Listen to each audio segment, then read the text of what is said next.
Impossible? Nothing happens, friend. These are all just hypotheses.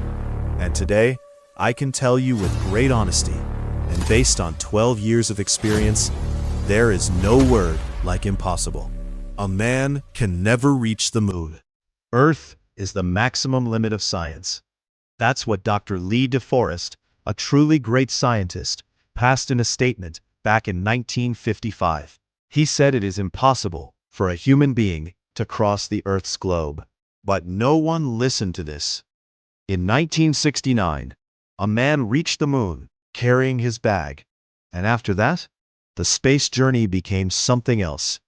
Now, it's like you and me traveling to Pattaya or Bangkok. Lord Kelvin was another great scientist. His statement was clear.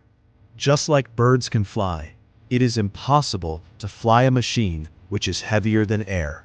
Why? Because gravity will make it fall. They slapped that theory. With the help of simple bicycle spare parts, they turned human beings into birds. The Wright brothers took 16 years inventing the plane, completely ignoring everyone who said the principles of air were against them. This was even said to the wasp. Science says due to aerodynamic principles, a wasp can never fly because its wings are too light for its body. But guess what? The wasp has never been to any school. It just flies. My doctor told me, "You will never walk again." My doctor repeated it, "You will never walk again." But my mother told me I would. And I believed my mother rather than the doctor. Wilma Rudolph was an athlete suffering from polio. The doctor said you cannot walk, but the mother said you can. She chose her mother's word over science, and she went on to win 3 Olympic gold medals. To whom the doctor said, "You cannot walk." Let me give you another example. Albert Einstein, when he was very young, was assumed to be feeble-minded. At 8 years old, he reached home and gave a letter to his mother from the principal. His mother read it aloud with tears in her eyes. She said, "The principal wrote that your child is a genius.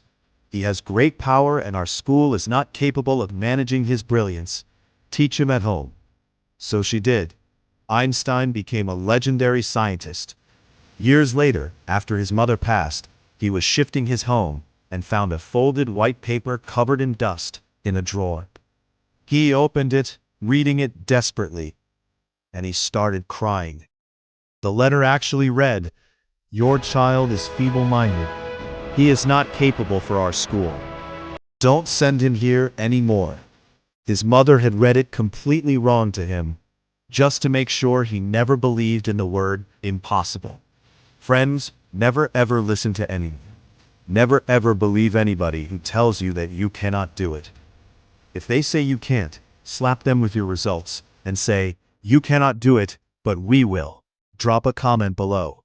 What is one thing people told you was impossible? Let's prove them wrong.